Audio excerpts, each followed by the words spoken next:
entrepreneur and owner of his own restaurant down in Killarney Way, Paul Treyvaud. He joins me by phone this morning from beautiful sunny Killarney, I'm sure. Paul, good morning.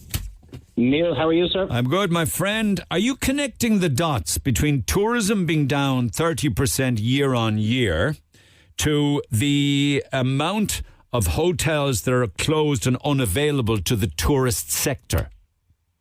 Am I connecting the dots? I connected the dots about 2.5 years ago. I went from being cancelled from every mainstream media radio station and TV show to now all of a sudden having every single politician, including our Taoiseach Taoiseach and Minister for Justice, repeating everything I said, because I was apparently far right about 2.5 years ago when I said what was going to happen, and now they're saying actually he was so right. Okay. And now they're trying to turn around and pretend, that what myself and a few others were shouting and screaming a few years ago when we could see what was going to happen, has happened. And now we are in an absolute disaster of a storm of what's going on with tourism. And is it true that when you say cancelled, my antennas usually go up when I hear that word. Did that actually happen? Did you feel as if all of a sudden you were persona non grata from media outlets that previously would invite you on?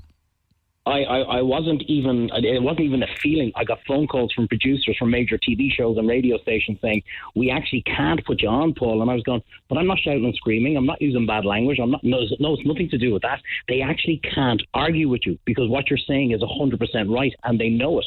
But they just can't have you broadcasting this to the masses because people who aren't too sure what's going on might actually be persuaded as to what you're saying. And now it's exactly, it didn't take a genius. I'm not smart. I'm not a clever guy.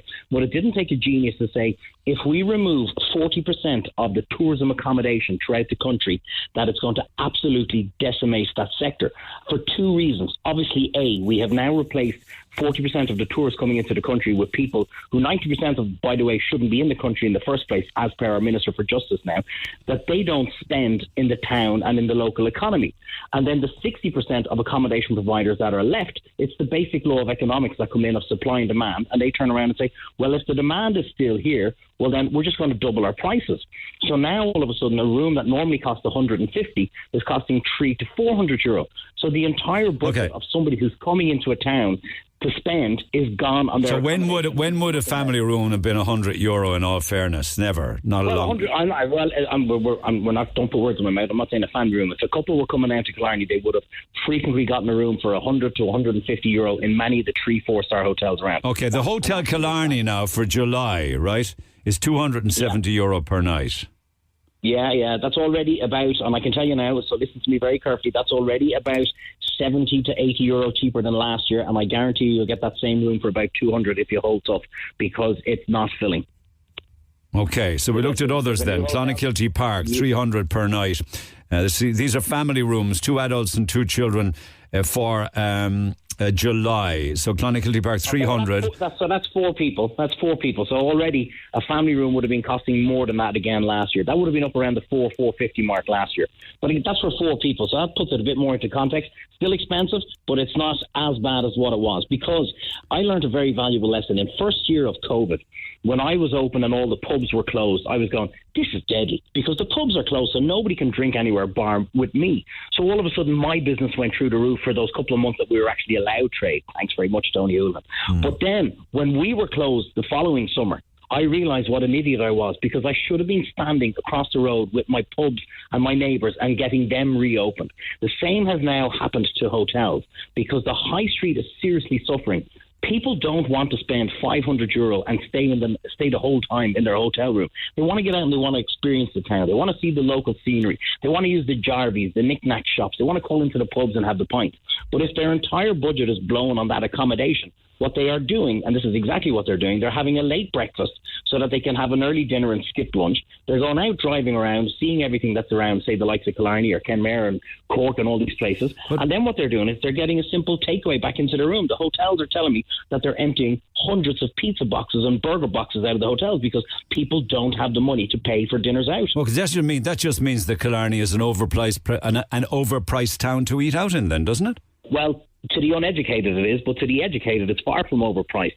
So what the policies of the government since COVID have done is, A, they shut us down for 2 years and they stopped us from able to generate money to be able to pay all our debts and all our revenue obligations. We thought that once COVID was over, we were going to experience a huge boom with people travelling and all that, and we're going to have a massive couple of years ahead of us. Then they removed 40% of the accommodation in towns and villages all around the country. And because of what they did during COVID, everybody knows that the cost of inflation has gone through the absolute roof. So now, in order to do business, this is a very important fact, it is costing me €100,000 more to trade as a small restaurant and a small employer in Killarney than it was in 2019. When I was selling my prices at 30% less than what I am now, I was making money. If now charging 30% more, I can tell you now for a fact that if I break even this year, I will be doing very, very well. And that is absolutely replicated by every single bar and restaurant and small business. And here's the problem now. It's actually spreading out into so many more industries. It's not just the restaurant industry. Every small family-run business is now experiencing the exact same thing as to what I've been shouting and screaming about for the last couple of years. Yeah, I mean, you talk about inflation there. I think it's running at about 1.9. I remember when it was significantly higher than that. Would you acknowledge that it's down, though? No, so again, to somebody who looks 5%, 6%, that kind of thing. It's not that now. Yeah, I know, but if you let me answer, I'll explain to you exactly. Because you're talking 1 to 1.5% up on where it was last year, which was through the roof. So inflation may be down, or maybe down statistically compared to last year, but percentage-wise, it's still 11, 12% up. So trust me, there is nothing more I would love to do than to come onto your radio show and tell people how to cook a perfect Easter Sunday roast or something like that. I know, and instead I'm shouting and screaming about this. But if you're saying, hold on, that the hotel rooms aren't filling and the prices will drop, that's a counter-argument to what you're making, isn't it? No, because I want people to pay less for their rooms. I want people, call me selfish, but I actually want to keep my business open. I want to keep my 10 staff in a job. I drove around Killarney and Kenmare last night, and it was an absolute ghost town. There's no families going around. I know it's the first week after. That's a Tuesday in the first week in April. What do you expect? It's not Vegas. You got to wait for the summer. No. It's not Vegas, but I'm in business 23 years and I have never seen anything like this before. And I can tell you for a fact, the reason why my social media channels have gone through the roof over the last 4 or 5 years is because everything I say is correct, 100% fact. And every single business, small family-run businesses. There was another bar in Donegal that closed down last night. This was the heart of the town that it was in. It was full all the time, but they are making no money. I myself drive to work every single day going, what in the name of God am I doing this for? I know already because, and the statistics are there, so now they can call me whatever name they want. The statistics have come out to say January and February are down 25 and 30% respectively, with a spend of 31% down. Okay, I'm not arguing the numbers. You have them, you've number crunched them, but listen, we looked at some numbers as well. It's a damn expensive country to be. I mean, you might be looking for tourists from other parts of the world, right, to be coming in here. They're not listening right now. The message went out, of course, with all of the riots and the criminality in Dublin and around the country, and tourists might be slow to come here because they mightn't feel safe anymore. But say for the Irish people, right, you want to go, encourage them to go to Killarney. It's a fabulous town. I'm down there on Sunday and going out on the lakes. I'm going to have a really great day. I say hello. I was thinking I might come over to you for a spot of lunch, incidentally, but Centre Parks, right? 7 nights in July, €3,000. 4 nights in July, 1,700. No disrespect to them now, and I'm sure it's a fantastic place. But a week for $3,000 for a family, there are cheaper options overseas where you'd be getting an awful lot of more amenities, say, and you'd be getting an awful lot better weather. Could not agree with you more. You are 100% correct. But the reason being why these prices have gone through the roof is that everybody's, and the first person going to turn around and say he doesn't want to pay his staff more in the minimum wage. I pay my staff 50 quid an hour. You're paying 100 quid for a breast of chicken. So it doesn't matter. We work off percentages. But you can't have put on so many increases into the cost of business and not expect the prices to shoot through the roof. So when we put a minimum wage up 12, 15%, which is what we've done, and we put it up 10% the year before, and we're going to put it up 10% again next January with a mandatory pension contribution going in from employers again. So prices are just going to go up again. So I know, I accept that, and there is insurance, and of course there is utilities, and there's heat, and there's lighting, and there's gas, and all of these things, and there's things you don't expect, and you get hammered with a bill, and you got to pay suppliers. I understand that. I just sometimes wonder, you know, is there a little bit of over-egging the pudding here with the price on the steak, or the price for the bowl of chicken wings, or the cost of an omelette, or a full Irish breakfast at 17 and 18 euro? Come on. Look, but I tell you, Neil, nothing would have me happier than to have lower prices at a busier restaurant. But I have to trade at worst case scenario. I have to trade at a break even. And even if I'm really good at what I do, I have to trade within my credit terms so I can use that 30-day credit to hopefully get me through the winter. So I turn around for 6 months last year and 3 months of this winter where my brother and myself didn't pay ourselves. Yeah. We have no pensions. We have no pensions. And I'm talking to other business people all around the country where they've cashed in their pensions to try and keep their business afloat. So it is so crucial that people understand. I'm not the guy shouting and screaming because I know, look, you get a couple of texts that come in, but you get a load of texts and people sitting and agreeing with me. This is all because of what the government... Yeah, here's one. Paul is a legend. It's all facts. He only deals in facts. We don't need politicians. They're treacherous. Actually, you know, your text said, firstly, who could blame a hotel for saying no to tourists and saying hello to the state who pay them vast quantities of money for year in, year out to take migrants? Who could blame them? Sure, like it's minimal work for maximum profit. I'll do it. I would do it myself unless I had high morals.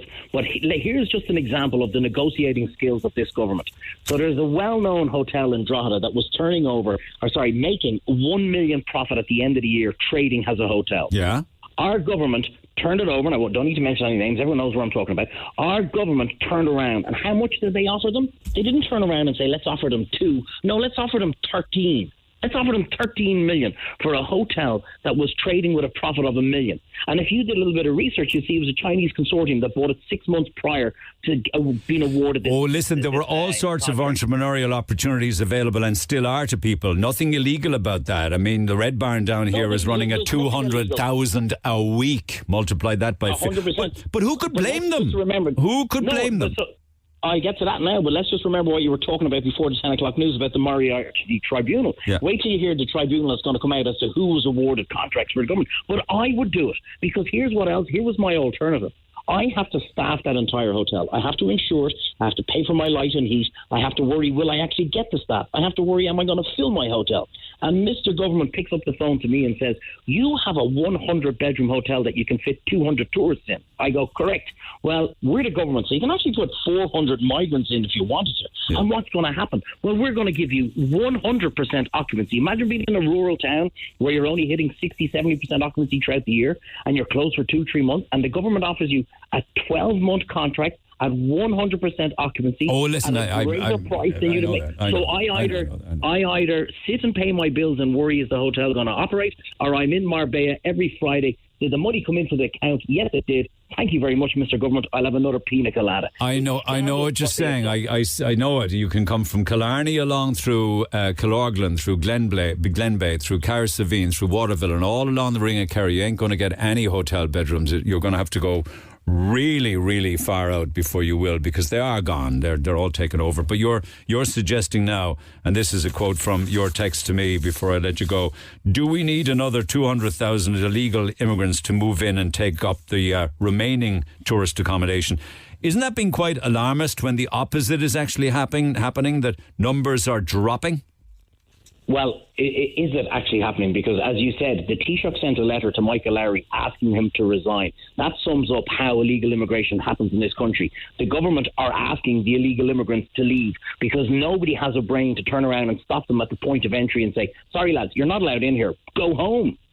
And let's not forget for one single second, I don't blame anybody who has come into this country. I couldn't care less the colour of your skin, who you pray to, what kind of person you're like, as long as you work, contribute to society and become part of the town and the villages that you're brought into.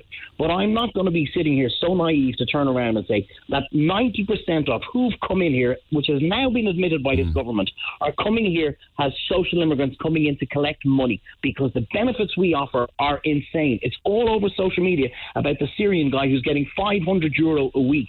This is crazy. How long are you going to stay here, mate? I'm going to stay forever. Of course you are. Sure, I do the same. If France were to turn around and offer me €6,000 a week. How does that work on a flat rate of social welfare at just over 200? How is he managing to queue him up to 500? Well, because they're taking everything into account. They're taking in all the benefits that they get into account. I mean, we saw again that... What would have been rent, you're saying? What would have been utility bills? What would have been food? All provided brings it up to 500. Absolutely, 100%. But also you got to bear in mind, the likes of, say, and again, this is nothing against anyone from Ukraine. If somebody offered us to go, we'd all go and do the exact same thing. But if you're turning around and your average salary per month is €600 to €800 per month, and that's what you're getting in Ukraine if you're lucky enough to get a job. And the Irish government give you €1,100 in social welfare payments. I know they've dropped it now. But if they give that to you, not including your rent, not including your food, not including medical cards, free post, free. Of course you're going to come and avail of that. They're the intelligent ones. They've just availed of the system. Okay, so not terribly optimistic about the summer then. No, Neil, I'm gonna tell you this now because this is so important.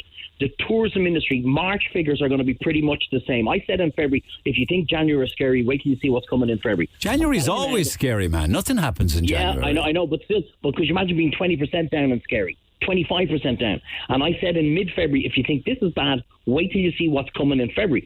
February was 30% down. Now, I'm telling you now, because by the time our wonderful people in the CSO come out with actually official statistics, I'll tell you now it will be the exact same for March.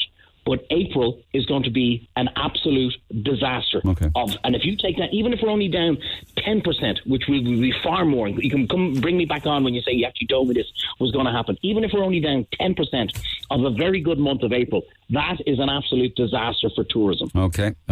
Leave it that. Food for thought. We'll talk again. Thanks for taking the call as always. Thanks, Neil. Paul Treyvaud, restaurateur at Treyvaud's in Killarney. Your thoughts are welcome.